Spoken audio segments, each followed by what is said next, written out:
everyone. Wow, intro to the It's coffee. show. Great, cool.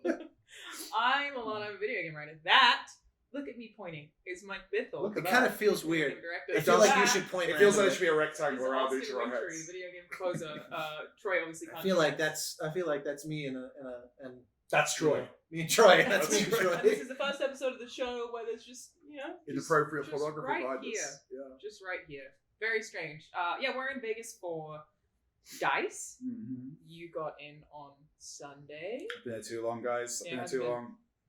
Is it like Interstellar, where it's been an hour for us, but you've been here for 7 years? It's like, it's Vegas is not somewhere to linger, and it's. Strongly agree. Say it, sorry. I strongly agree. Yeah. It is very cool for 2 days and then awful ever after that. Yeah. So I'm definitely at that, like a day. What is it? What even are days anymore? It's like 4 or 5. It's ridiculous. Thursday. That many already? Say again. You came in like on Sunday. So I or came in something? Sunday. Yeah, well, because Holy I've shit. meetings, the whole thing. So yeah. I've It's never crazy. I've been to DICE a handful of times. I've never come that early. It's always like swoop because I got here yesterday night. Me too. 3 Well, a.m. you're No, I got in at midnight actually. I drove because I currently don't have a passport, which was fine. It's very black out there. but do you have a driver's license? Yes. Does that not count? No, because it's Australian. Oh. So I can get on planes with Australian passport, but you can't get on Your planes. with- driver's license is an Australian driver's license? Yes, which you're allowed to use. I didn't know that. Yeah, because it counts as an international license. So I can use it as a driver's You license. can't use it as like. But even Yeah. even after all this time that you've been in the US, you didn't have to get a new license. Never for anything. And I won't have to. That's all we're going to talk about today. Yeah, this is a license. Welcome. We're in person for the first time. It's episode 95, I'm pretty sure.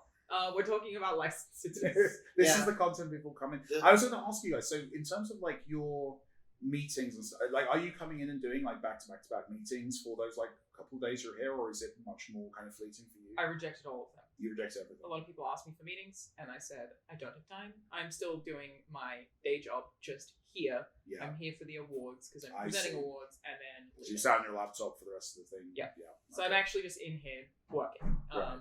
Well, I guess as well, you don't have as many kind of like Austin obviously has to find like people to work with and do this thing. I have to find like partners on all levels for Yes. our company. Like you've got less of a need, I guess. I have or- no need for meetings, and the meetings that people usually want to have with me are them talking to me as an influencer, which I have no interest in having meetings about. So it's a lot of people being like, yeah, what could we do to get you to stream this? And I'm like, I don't have any interest in talking about this. Like, I email the person on my Twitter, so I don't tend to take them because it's usually that they're like Right. followers, money, and it's not interesting. Whereas if I were to take meetings with other writers or something, that would be super cool. I asked Amy Is that a Hennig- thing? Do writers do that? There are eyes here. Yeah, But like, is that because I asked specifically because literally had breakfast with a game designer who was saying how this has reminded him how rarely he talks to other designers and how he's been loving it. He's like sees someone in the hallway. And he was like, I shared an elevator with the game director on Returnal, and I was like, dude, I have so many questions I was for also you. in an elevator with that guy. He just lives He's in just the sitting elevator. there. He's just-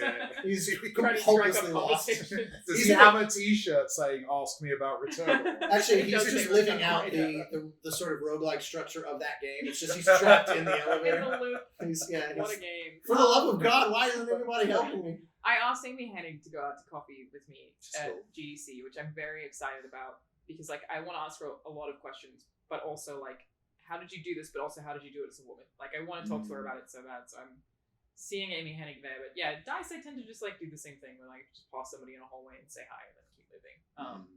But I also, when I was pressed was when I was first coming to DICE, and I was going to a lot of the panels, and they're super interesting. The same way They are GDC ones are. Yeah, they're great. Here, especially because it's one track as well, so everyone's seen the exact same. So you can actually have conversations with the people who've been there. You're right. It's a mic problem.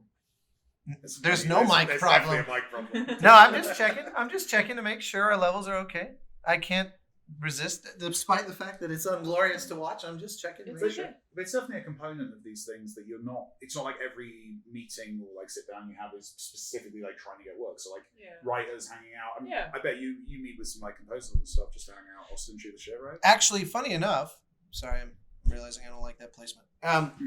It's the first time I've ever used this one, but I have one like Oh, it. they're That, great. this is the newer model of the one that I have. That's like I associate that specific microphone with like journalism. Yeah, That's me like too. the journalist one, right? 100%. Yeah. They're that's so my point, useful. like- They're good for field Are they recordings. expensive? Not bad. Under 1,000, but I can't remember how far under. It's definitely. That's still pretty expensive. That's pretty That's expensive. a pretty big range there. Check your privilege, Austin. Well, but microphones can be 25,000 like Okay. that, you know. Can So, oh yeah, Seriously. oh yeah. You go to a place like Abbey Road, and they open up their closet of the mics that they're like deploying for an orchestra session, and you're talking about hundreds of thousands of dollars worth of mics. Holy shit! I had no idea. Oh yeah. The cool thing, as total trivia about that, is on the movie The King's Speech. You know, his nemesis is the microphone. He can't get over his stammer, right? That's kind of the premise of that film. It's so good. It's I really loved good. it. It's a lot of fun. Did you like? Is that, as a British person, is that one of those that like irks? It like sets off your radar of like, this is about us. I don't like it. Nah, it's like the least offensive movie ever, right? Like it's just an absolute, like in terms of like it's just so likable and I loved it. It's just but a nice warm blanket of a movie, right? That was It's Oscar like- winning, right? That was. It was, yeah, and it's Heralded? the epitome of like an Oscar win, Yes. like the warm blanket, Yes. inoffensive, kind of everyone Yes. sort of likes it, so therefore gets every award. Yeah. Kind of thing. Yeah. Well, I remember I didn't see it as milk toast in that way though. Like it was sort of avoiding anything tricky. It just told an interesting. I feel like you were about to say a piece of trivia about the movie. We got caught up in criticizing the movie, and we didn't. Yes. Yeah, no. So the whole thing was that because they're the royal family. Yeah. Once microphone technology became a thing at the beginning of the 20th century, they of course made special, like, here's the king's mic, here's the queen's mic, and here's like Churchill's mic. Oh. And they had ones that were handmade for them alone. And so they had to make a replica of. They couldn't find the king, the actual king's mic. So but they knew what it looked like. So they made a replica of it for the movie. Oh. And then they went to record the score at Abbey Road, and they realized that mic was in the storage at Abbey Road. So they recorded the orchestra with the actual real king's mic that the movie had, that they couldn't find when actually shooting the movie. It was a story the wild. composer How told. is that something that you just have laying around? It's Abbey Road, like Everything's a legend, right? It's literally Everything's there, there's nothing in that building that isn't somehow like, oh yeah, that's the tape deck that Paul McCartney, did How this big with. is it? The building? Yeah. It's not small. It's funny. It's the first recording studio ever built. It was commissioned by Sir Edward Elgar, and meaning it, like, recordings had already been happening. It's the first time they built a building that sole purpose for was that. for recording. Yeah. They would use like a church or whatever before that. But even then, it's still over 100 years ago. They were using churches? Yeah, like very acoustically resonant spaces, like to I record. would have thought that churches were bad for acoustics. No, it's super lush. I mean, it's bad if you want to hear super pristine details because everything gets so washed out. Yeah.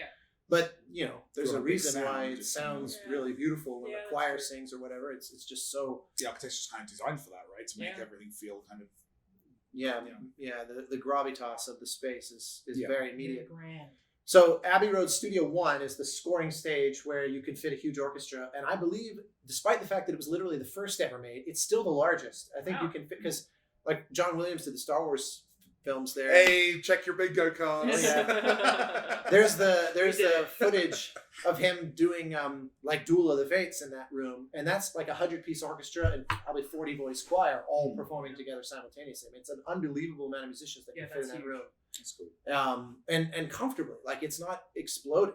And so that's the big room. Studio 2 is the small one. That's the Beatles room. That's like where it's not small, but you can't fit more than maybe 30 musicians or like a band that's kind of properly. Mm-hmm. Yeah. And then there's also smaller. There's a studio. I think it's Studio 3, or they have a different name for it. But there's also some mixing rooms where it's basically just a desk and speakers, and you go in there to mix and master and things like that.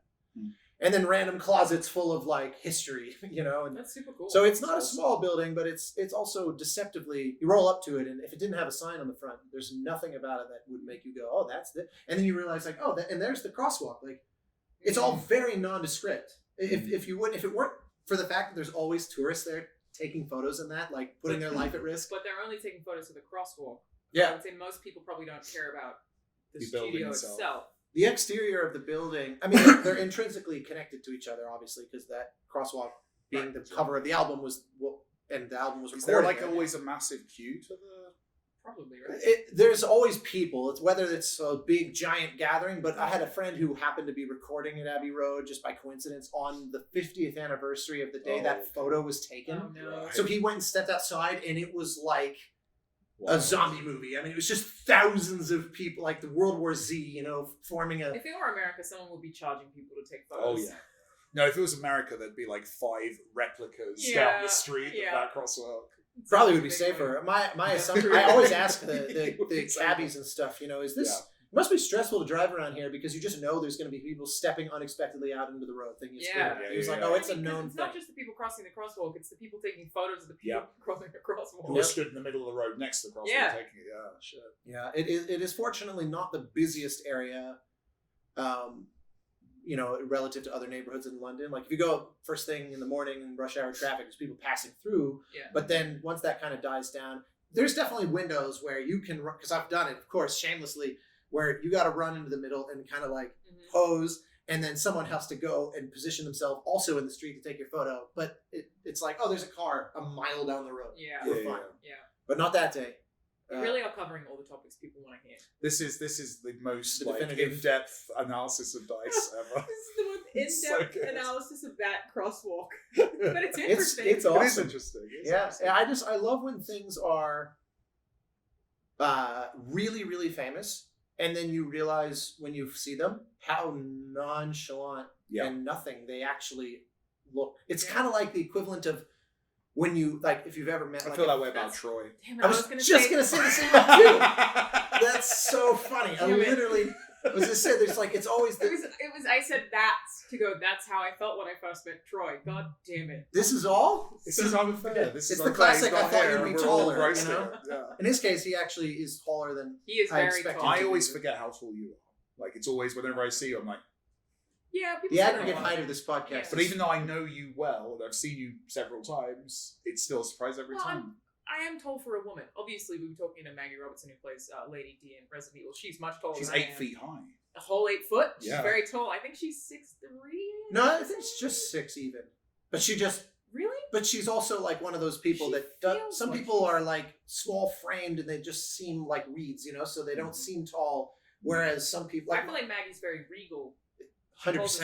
Like in a Yeah. Exactly. a She's not. classically She doesn't framed look way. flimsy. She's Yeah. she's like she has gravitas, which is why she said they were so excited when we just finished doing a podcast together like 5 Oh, seconds cool. before the You have Dice another one, podcast? the Game Maker's Notebook. Unacceptable. You have been a guest on that, sir. Yeah, but not with you. Was that before you? Are you like the regular host on that now? No, I do. No, I no. do the Or is it cycle? like so. I Ted did it with Robin. You did with Robin. Robin Yeah. is the talk to people like you guest host. The Like Lucas me. Popes and the Chumps. Mike Like Fittles, me, pretentious people. Yeah. So it's like, okay, fine. the mics.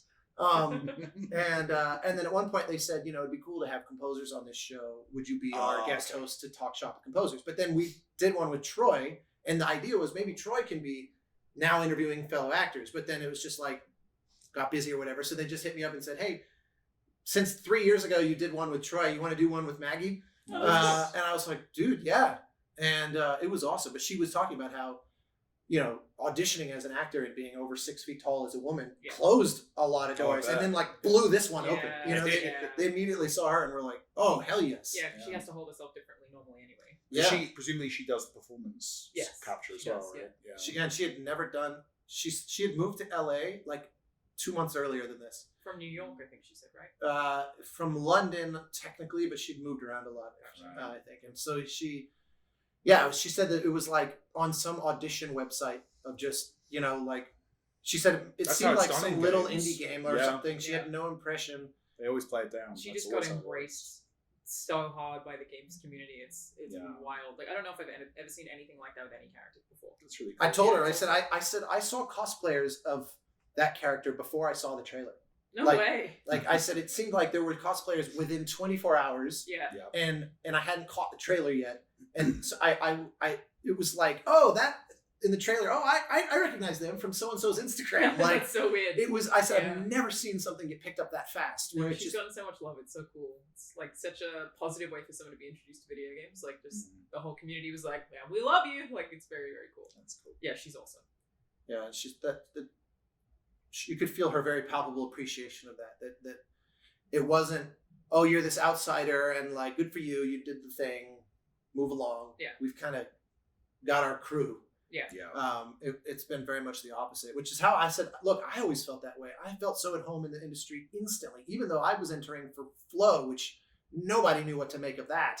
But even still, it was kind of like, oh, cool, you guys are like these interesting weirdos, like TGC, and it always felt so welcoming. But that always feels like that's part of it. Like I had it last night. I was sat down talking to a guy and realized like a few minutes in he was the director of Forgotten City, and just kind of talking to him, and it's like his first, right? Yeah, he is. Yeah. That game is really cool. It was really cool, but it's that thing of like I feel like every year there's like an indie or a new developer who's made something really cool that just kind of comes in and just like everyone kind of throws their arms around them and kind of welcomes them into the group. It's really nice. It's a really nice aspect of the community for sure. On the dev side, I mean. Yeah. I would say that I agree in terms of the games industry itself, but starting out in media, my experience is the direct opposite. Really? Well, not from media, but from the community. It couldn't be more different to Maggie, that everyone like. Oh, you mean the audience? Yeah. Oh, okay. Like it was terrible when I started out. It's gotten a lot better, but like when I started out, it was like it wasn't even like I disagree with your opinion. It was like you don't really play video games. It was fucking terrible. I mean, that's an old meme. Such like tedious. Such a weird. I've never understood that. I've never understood the like. Let's say you were to go, you got me. What has been like? What have they proven, or what have they achieved? What I've never. It's understood. not about winning an argument, Austin. You're giving way more respect than they deserve. But it's also there are so many other things that I could do that would be easier and would make more money. Yeah. Than trying to make it as a games journalist when I started out, and also you would just have to read anything I'd written or anything I ever said and be like, oh yeah, she did. Well, especially you, because you're kind of extremely in the other direction that you play fucking everything. Yeah. I feel like I tend to play more games than most people who work in game dev from my perspective. And also from the media side, I'd say in a lot of cases, It doesn't happen anymore though. Like I said, it was just when I started out. It was a long time ago. It's gotten way better. It's definitely more welcoming now, and definitely like joining dev was entirely just like DMs from people being like, "This is awesome. Let's talk about it. If you ever have any questions, ask me." Like people were very welcoming. How is that? True, people living their dreams to an extent. Yeah, totally. Like people who doing what they love. Yeah. I mean, there's obviously bad days and bad stuff in the industry, but like I think the baseline is pretty positive. The individual human. Yeah. For the most part. For the most part. Yeah. How is it? Because this, when we all saw each other at the last DICE, which was basically the last DICE before this one. I mean, the online stuff to me doesn't really count. Yeah. Down in the bar, I remember. In another hotel, right? We were. I had somewhere else, right? We were at the Aria. That's right. Were we? Yeah, I was really lost, and I was like, "Where's the escalator in the thing?" And Claudia was like, we were in a different hotel. So wait, this is the first time it's at the Delano. No, we used to be at the Delano, then it moved to the Aria. Now it's moved back. I've only ever done Aria. Yeah. Also, apparently, this is the biggest ever too. Really? Yeah, he was like, so many people I think are so starved for stuff, because I thought it would be the opposite. I thought we were going to show up and it was going to be like us and 3 other people. Yeah. And just between people out of the rhythm of it and or anxious about kind of cracking that seal for the first time and that sort of thing, and he was like, we're like 20% past our record attendance we've ever had. Like it's great. But it still feels nice and small. That's what I like about it. Like it feels like an intimate event. You actually have a chance of seeing everyone you want to see. You actually talk to GEC, people. Yeah. So there are like 2 parts in my head of conversations. I really want to talk about the categories thing, but then I also wanted to be like for the Oscars. But I also wanted to be like, Mike. So from your perspective, what is DICE for you? Like, what is the purpose of it in a way that you wouldn't spoil anything, or you could be informative to people in your position to come to an event like this? What do you do here? Because if I'm presenting an award, that's why I'm here. Austin's podcasting. I'm in the awards too. You're also in the awards. We do have podcast impresario. You're already doing like 3 or 4 podcasts. This is my 3rd one. Is it really your 3rd one today? Yeah, I also did one with the sound designer of It Takes 2 yesterday. Oh, that's cool. But that's why you come, right? Is to do Game Maker's Notebook and the awards. And also because we met at the awards, I think. I feel like your answer is going to be like more straightforward than mine, because mine's ridiculously. Yeah. Well, the short version is that I fundamentally, I mean, what you said before about how it's kind of like there's a certain element of being a freelancer where you're kind of, you're sort of like a hunter, scouting the horizon. But the truth is, I'm very lucky that part of my career seems to be mostly behind me. Like people come to you, I would assume now. I'm not lacking for opportunities, and like the bills are paid, food's in the fridge, and I've got a bit of runway. Yeah.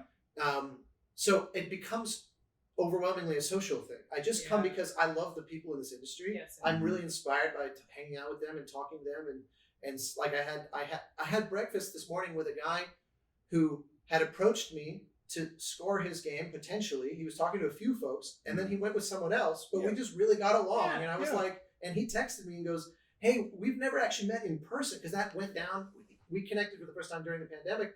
So he was like, you know, hey, we're both gonna be doing this. Let's finally like hang out for real for this. So we had this like amazing, wonderful time. And this is one where explicitly he's not looking for somebody. He found someone, and he even found someone over me. Like I was an option. So did you neg him the whole breakfast? No, that was the thing. Like when's your next project start? Yeah, exactly. When are you gonna get that stupid thing done with and move on to a real game? Yeah, no, it was one of those. Really enjoyed the big leagues. Yeah. Yeah, this must be really thrilling to you to like be at a table with someone like. No, it was. That was the thing. It was very genuinely like validation that it is so much about the people, and I don't need someone to offer me a job to like really enjoy their company. And I think a lot of composers in particular get really twisted up in that. And I'm always trying to put that message out there of like make friends. Some subset of your friends will be potential work opportunities, but don't look for people as a way to get work and then maybe become friends with them. Well, that's the thing. I just oppose networking. No, me too. But like what you're saying is networking. That's a healthier version. It's what it should be. But whenever anyone asks me about networking, it's like, yes, I know a lot of people in the games industry. I never tried to.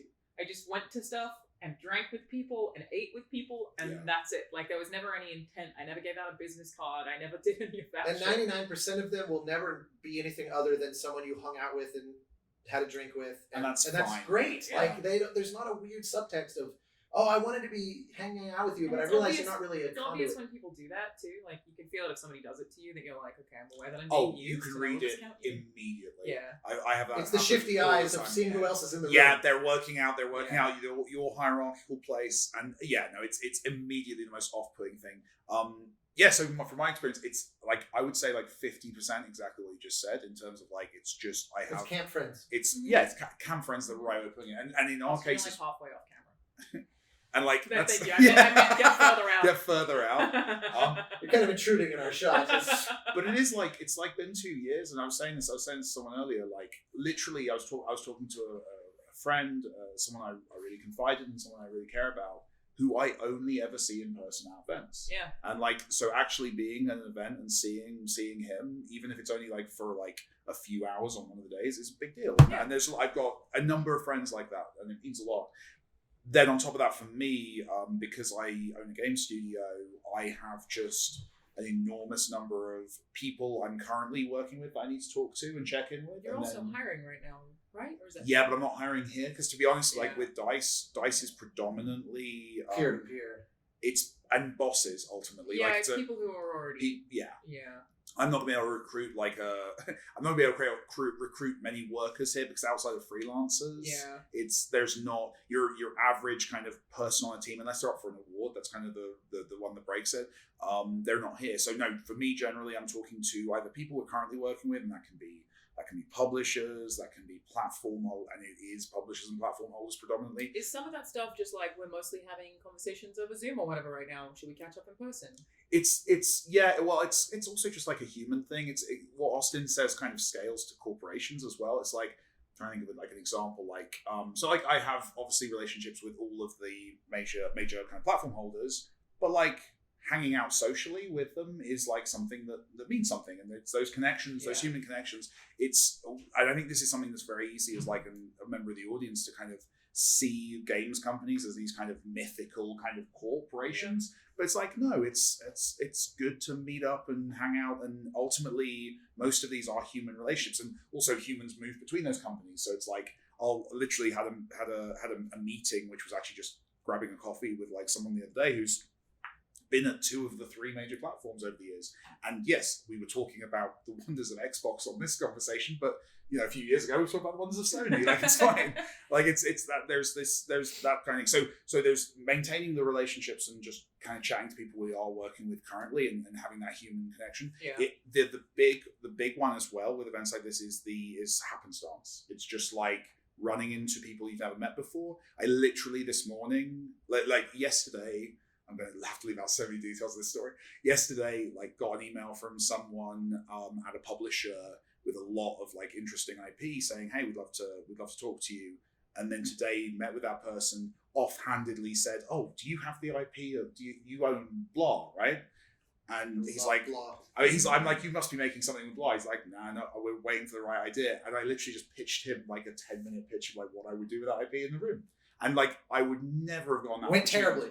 It went terribly, and obviously it'll never happen. No, to be honest, unfortunately, I'm super busy on other things. Well, fortunately, I'm super busy on other things. But like but like those kind of opportunities of You could like, never do over email. you can't casually send an email pitching like a pop. But this was just, he'd seen me in a corridor and liked one of my games, wanted to have a chat, and it leads somewhere. Yeah. And that has happened so many times. I mean, that's how I've found loads of. I mean, that's how I met you two, right? It was probably at some conference or We met on a beach in Croatia. We met on a beach in I'm Croatia. sorry, what?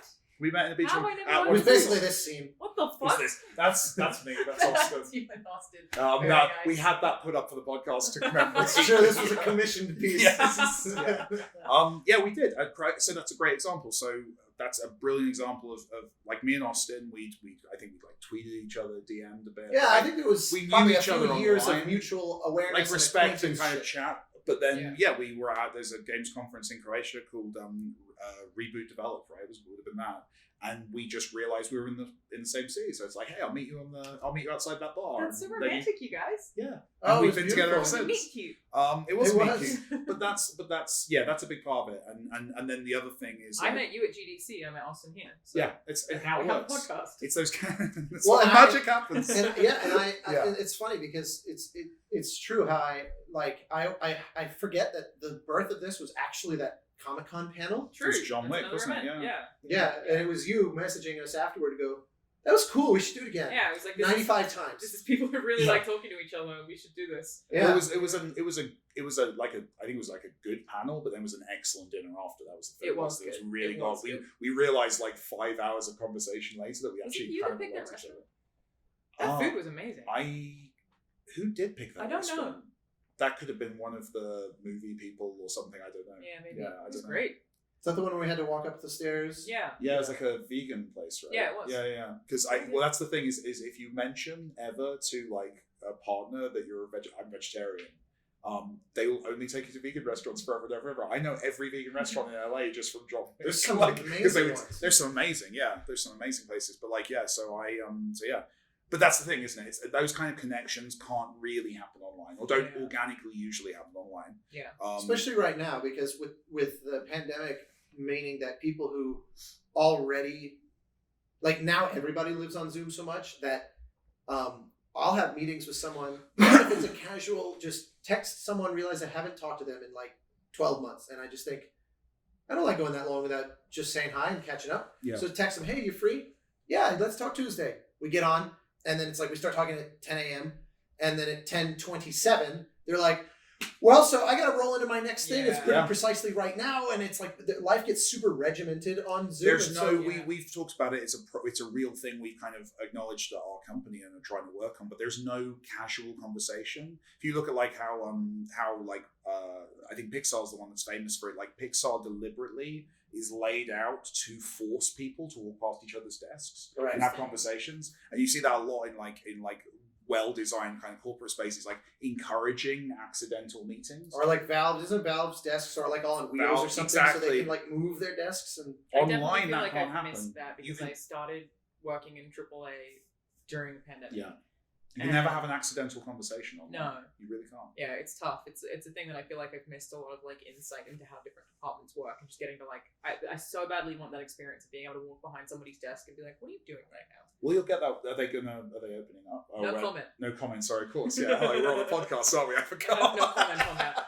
I genuinely, I swear for 50% of the podcast's history, I've been unaware that we're recording a podcast. No, that's, I do that totally all the forget. time. All the time. I always forget, which I mean means it's candid. Yeah. I feel like so I guess the consensus would be that we recommend people come to things like DICE or GDC if they're in the industry. I think PAX is really good. There's obviously challenges like financially and travel. What I would suggest and encourage is if you want to be in the games industry, finding your local thing initially, because obviously for Americans, this is some way do a road trip to Vegas and drop by, and also you don't necessarily have to like have a pass to these things. You can just be in town at the same time. I mean, the GDC badges. Yeah, you could just be in San Francisco that they're week. Stupidly expensive.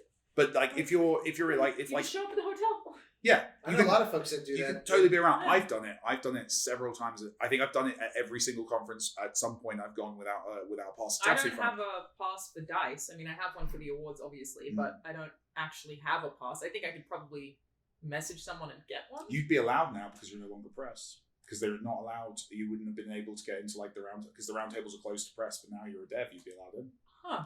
And they're really good. And then you think I'm on counted? YouTube and be like, loophole. Yeah, loophole. I found the I'm both, bitch. but like finding the local. If you're international, like so for me, like coming to DICE or GDC, that's like obviously expensive because there's the flights and everything. Like if you're international, like there's good game events in most kind of parts of the world. Like, and I would encourage people to start there. Like find where your local kind of hangout is, because also those local events will then usually like bring in a few guests, and I think all three of us probably at some point have been like, in fact, I know you do a lot of it. I do as well. Like going to like a smaller event in somewhere in Europe, and it might be that I've been invited to those, but it never works with my schedule. Yeah, I'd love to be able to go. They're fun, like those little local communities. I'd love to be able to do that, but it never. You need to travel internationally and have time off work, and I can never do that. Well, now though, so many of those things they do it through Zoom. Like I've done a lot of. But then you miss out on all the stuff we're talking about, right? Like, no, it's true. I guess I just specifically mean if someone has organized a thing in like I just recently it was like a university in Florida, I want to say, but it was like a small group. They were putting together a thing like you're talking about on their end. They were taking your advice without knowing it. And then just emailed me and said, would you be willing to come on a Zoom call? Like we'll all be in a room together. Yeah. So, it's a slightly askew version of what you're talking about, but they were doing that. They were organizing like a thing, and then they had me as like a speaker, just come in and answer some questions and talk to them about game music and I think shit. the only other thing I'd add as well, like in terms of like just advice for anyone who wants to, like if you're want to get into the games industry and go to one of these events, the biggest advice, and this has definitely come up a couple of times this week. Everyone or most people in the industry want to talk to like new people coming into the industry, but walk up to someone and strike up a conversation. Don't immediately try and sell them something. Don't pitch them because that happens a lot. Like you'll see like younger people or people new to the industry who will like be walking into a group of like friends who've not seen each other for a couple of years and just be like, "Hey, I'm making this. I'm trying." Actually, I've been pitched almost everything this week, so I don't want to make up an example because it'll sound like I'm talking about someone specific. But like, here's my product that I want to sell, and it's like, no, just hang out, just like get to know people. And as Austin says, like if you treat it as an opportunity to make friends with other nerds who share your interests, it's awesome, and eventually, it will lead to kind of work and opportunities. But if you treat it as like a very Machiavellian kind of, I'm here to sell this thing, people will pick up on it immediately, and you won't get invited to the cool parties. The mistake that new press make, that I've seen really commonly, and it means no one ever wants to work with you, is new press come into press events and talk to other press and just immediately go, I know more than you. I know more than all of you. And it's so common that they walk in and they're like, I thought his review was really bad for this reason. And we're like, what are you talking about that right now? And they're very aggressive about it because they think that it will give them respect. I've seen that It's happen like the in prison real yard. time this trip. I've seen two journalists talking and one of them go to the other and say exactly that. Yeah. Like, I didn't like your piece on this. It's like, doesn't make people What? like you. Like you can think that, but it's not networking. And it's like this ego they come in with and they're like, I can do this better and thus I should work with you. And everyone's like, no, thank you. Has it ever once, like, where does a pattern like that even begin? Was there this one famous instance of somebody going, your review sucked, and they go, it's nagging, hire isn't this it? person. It's all that It's pickup nagging. artistry bullshit. Yeah, well, I think it's also that the people doing it aren't even necessarily doing it as a strategy. They just genuinely think that they're better than everyone. Well, And so that's they can't help strange. but exude that. I've met so many young filmmakers and game designers, but I see it far more in film for some reason. I don't know what that is, but Because you can't make a game with as few people as you can make a film. Oh, you think it's easier to like Dunning-Kruger your way through a film than it is to I don't the know. game? Maybe. Yeah. That I makes just sense. remember the It's most not like arrogant it's- directors I've ever worked with who were real annoying were the student directors. Like, Yeah. I've done a wide gamut of people at very different places in their career, like some who have achieved a lot and they have nothing to prove to anybody. Yeah. And they're like the most egoless, the most, how do we Yeah. make it good? And then I remember once there was one student in particular who, it was like his 4-minute short film that he was doing as a class assignment of undergrad. And he was, we were meeting to see if he wanted to hire me for his thing. I was also a student. And he was like, now it's important that you realize the stakes are high on this. This is like the calling card to we're in Hollywood now. We're like at USC. And he goes, we can't fuck this up, and Oh my you goodness. can't fuck this up. Yeah. This is. I don't think you realize how big a deal this is for me. And like, it was like, I was like, you're like a cartoon character, dude. This Yeah. is. I couldn't believe, and of course his film was shit. And It's he because never people are went taught to be anywhere. like hustlers. Like people think that that's how you impress people is by like appearing like a big ego. Like it's. I mean, it's we've had something this like that. conversation on the show before where it's partly that they don't know enough to know how much they don't know. And I think that I was really arrogant as a teenager. And then I learned that I didn't know shit. And it's just unfortunate that sounds like someone who's older than a teenager. That you like figure out and you get humbled by the real world experiences that's and true. by your own mistakes. But from the start, like a lot of people just walk through and go, I know everything. I'm good. You see it a lot with composers because there's a very and I have a lot of empathy for this because there's not really a fix to this.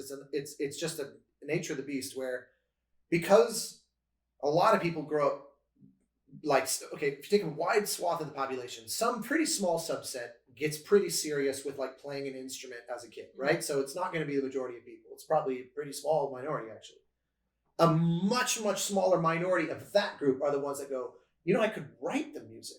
And so what typically happens, especially you see it when LA is this aggregator that pulls people in from all over the world, right? A lot of people, it's always like this mythical unicorn to meet an Angelino who like grew up there. Yeah. They're very, especially if they're in the industry, I know because two then people. it's very Yeah. rare that they would also then pursue because it's like you're never a tourist at the cool stuff in your hometown. Yeah. It's the same thing. They grow up around the business. They're excited to do something different, typically, or like they're there because their parents were in the business, and they're like, Yeah. every now and again. But yeah. So point being, the result of which is that most composers out in the world, like in my case, growing up in Denver on the south side in the suburbs, like I was the only composer that I ever met until I went to school, but I was the only composer that anyone I knew had ever met. Yeah. And that's normal. The result of which is that everyone thinks you're super special and genius because they're like, you actually write. I mean, you're basically Mozart, like because they have zero. And you come out to LA and you realize I'm actually a dime a dozen all of a sudden, and I'm nowhere. Like I can name 100 people more talented than me, and all that kind of stuff. It's the advice the I give rude to, awakening. it's the advice I give to students is like it's not like because obviously now you've got a lot of games talent comes through the school system. It's like anyone who's working in games was the best in their secondary school, was probably best/only. Cybessa probably was in the top 1 or 2 at their uni.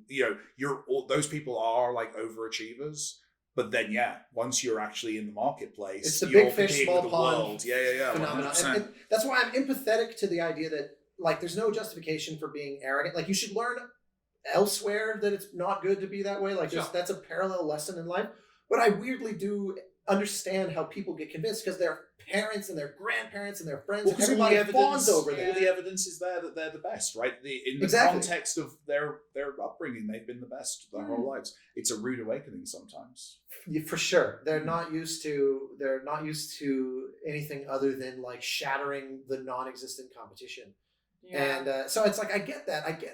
I get where they pick up this bad behavior. The what separates the ones that end up doing really well is how fast they shed that and realize, shit, I'm actually nobody. Yeah, and being okay with that, because some people get defensive when they figure that out. Like, I know a guy who's a YouTuber who came from a small town and started YouTube when he was really young, and as a result of that, everybody knew him as the YouTuber from our town, and so he blew up, and so he was famous in his hometown. Just everybody knew who he was.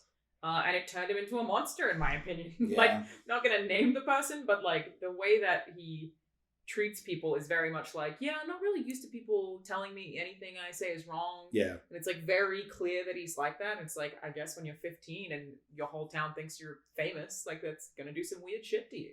Yeah. Yeah, and so it's always such that's why I like meeting it's my favorite aspect of meeting genuinely famous people, because they're like, it makes you first. There's so many reality checks that come flooding at you really quickly. Like if it's someone that's truly like on a level that like Hollywood super like celebrity kind of level, that's usually a good like pitch of that's not a very fun life, I suspect, because you get the sense that they don't, people start looking like human beings to them. It's always just, what do you want from me? You want something. What's your pitch? Like they're not expecting a real moment half the time, and I feel bad for like they've been you know there's a lot of rewards that come for that, but this, if you're at all interested in human connection, that's kind of the first sacrifice. But then there's also the people that we think are famous, you know, the meeting, like the you know, like trying to think of a good example that doesn't just sound like like games usually people, like people who would be the really well known, like the Neil like Druckmann, Kojima can walk down the street in LA and he will not be bothered, presumably. But my point is, when someone like us, or at least like this, when I yeah. meet someone like that, what I find is it's always been a very positive.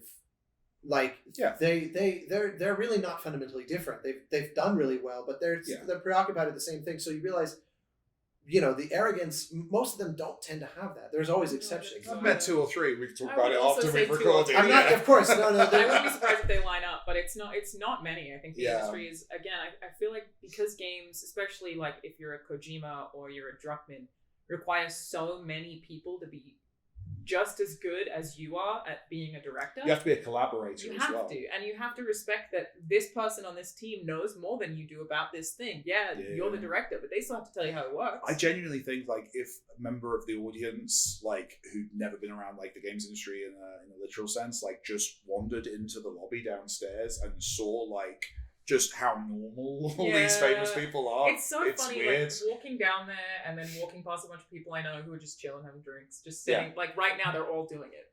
Like, we met down there. Everyone's just sitting at that bar drinking, just having conversations about the TV shows they watch. Yeah. And then you're like, so this dude directed this game. You're like, oh.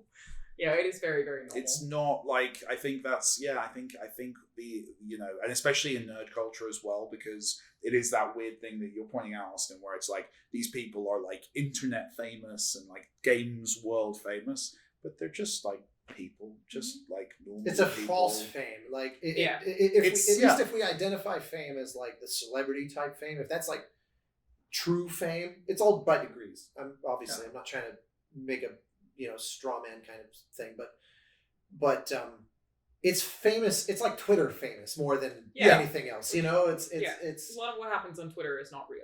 It's all nonsense. Yeah, it's like you can't ask an actual famous person out to dinner because it proposes a security risk to the restaurant because they will get mobbed.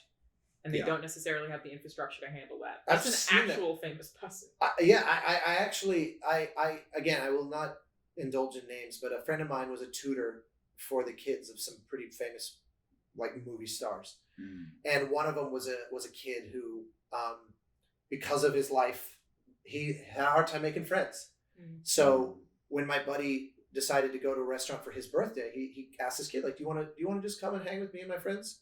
The kid was overjoyed. You know, so he's like 10 years or more. It's like, I mean, he's like a teenager. He's like substantially younger than the rest of us, just chilling, talking. We're all talking about video games. Nothing. You wouldn't know if he hadn't kind of told me in advance, like, just as a heads up, you'll see there's like a bodyguard that will lurk along the edge of the room to keep an eye. And there was one moment where somebody like went and set, and this guy appeared and was like, everything cool, and then immediately disappeared again. Wow. And I didn't know it was happening. Sounds like the kid of you're gonna have to tell us after recording, like the big name. This was someone who's incredibly famous parents, and the kid was very normal with the asterisks of like, you could feel that this was a rare event for him, and he was relishing it. That's true, isn't it? When you meet, because I'm thinking of a specific, like a specific kid of a famous. It's sad, isn't it? There is a sad kind of loneliness to that life because you've got all of the stuff you're talking about of kind of the everyone wanting something from you. What's your pitch kind of thing? Well, they don't even want you. But it's not exactly. It's like it's you're being used to get to the parent. Yeah, but I also feel like the kids of millionaires are always a little bit fucked up in a way that that's I'm like, true. You've never had to worry about rent. They bought you a house and you were 10. It's very like they're always like, my heart doesn't bleed so much for No, them. I mean, it's definitely But like being isolated is difficult no matter how famous and rich you are. It's hard. Like that's humans need to talk. And about the kid humans. didn't ask for that or do Yeah. it. That's Put I themselves was in just that about to make position. that same point. Like the kid had no agency in this life, Yeah. sort of being configured for them, and everything is trade-offs always. Like that, like you said, this kid will probably never have to worry about money or anything like that. But there is a cost that comes with that. There's and other things to worry about than money. Yeah, I wasn't even saying it in a privileged way. I just feel like people who've never had to worry about money to that extent just think and speak differently. Your brain works. They just are different, and it's like they'll say weird shit. like there's one person that I'm pretty good friends with who has a very, very famous father, and they bought them a house, beautiful house, and this person doesn't have to work. They can just do whatever creative projects that they want. That's cool. And the way that they approach things is just like, do you want to go hiking? Let's go tomorrow. Like, well, I have work. And they're like, just call off. What? Do you think that that's a thing people can do to go hiking? And they're like, yeah, let's leave at like 5. Maybe we could spend a couple of days. What? Like, how do you think jobs work? Yeah. Like, it's not their fault they're like that, but I'm always like, nah, it's a quote. I don't even remember what from, which is it's so funny never that trust that's a child of a millionaire. Yeah. there's part of me that sort of has this like bohemian streak that thinks, wow, that's so cool. Like how fun. Like I've talked to people where they just go, I decided next week to go to Europe, or whatever. Like that. But then there's the other part of me that, as a freelancer, I actually could say yes to that.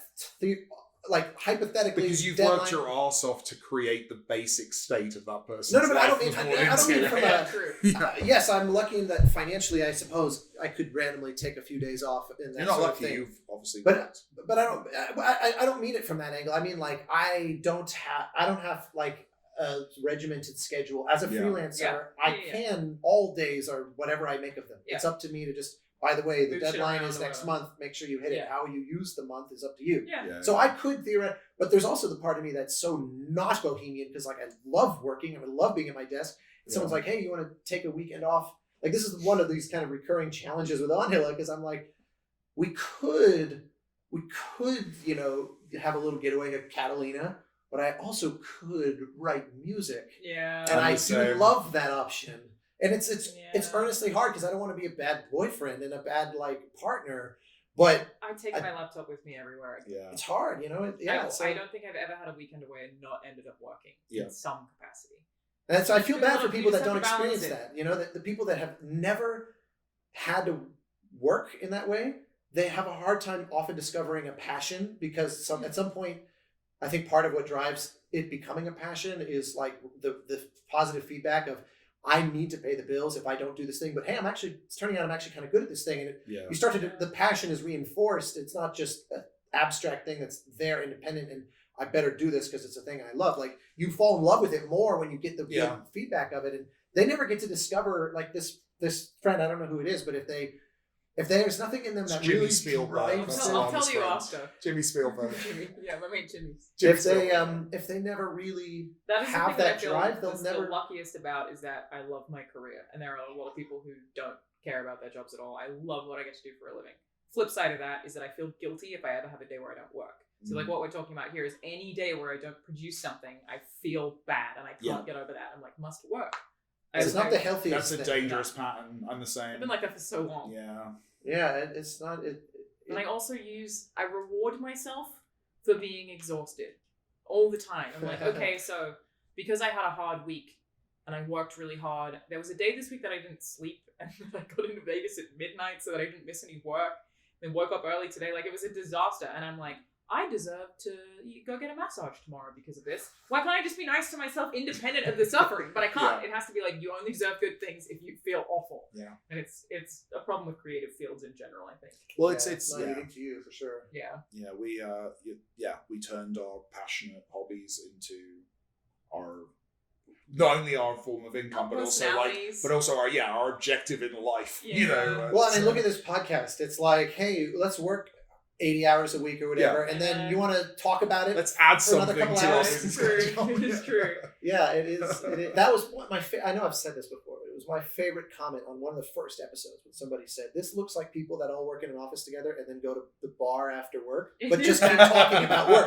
Yeah. And I was like, "What a great That is accurate. That's a reasonable description of And this entire what an thing. awesome, how lucky to not be the type whose catharsis at the bar at the end of work is to go, my fucking boss, man, I hate this job. You'll see me one day. I'm getting out of this place. Yeah. You know, like I've had real jobs. I'm very, very, very grateful that I don't. Yeah.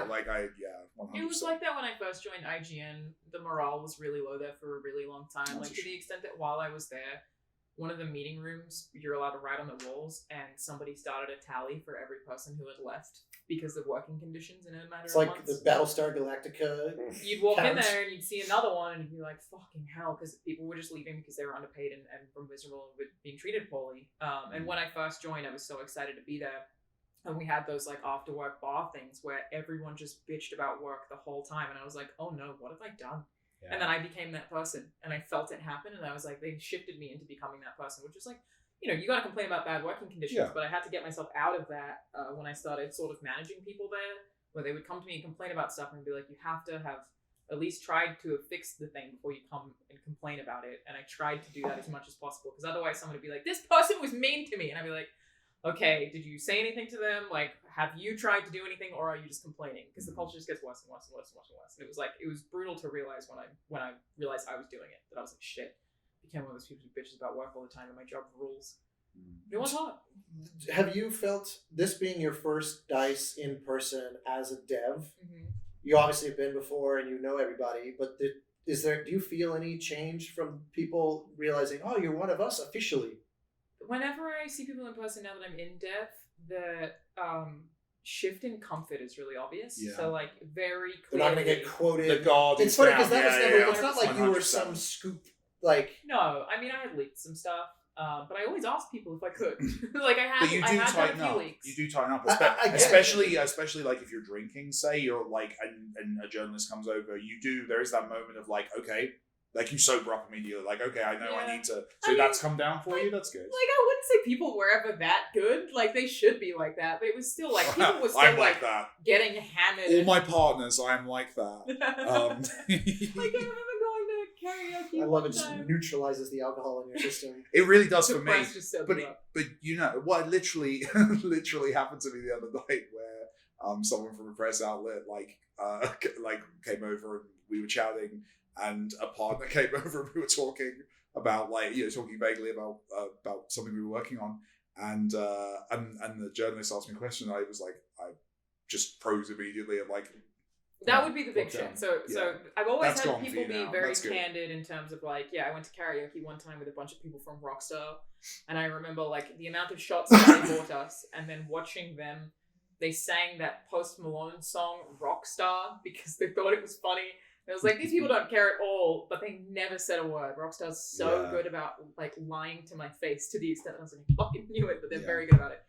The difference is when I was approaching people at DICE, not with the intention of getting scoops or anything like that, I would ask a question about something and they would be like, because they have to, even though I wasn't asking as a journalist. Now they just answer.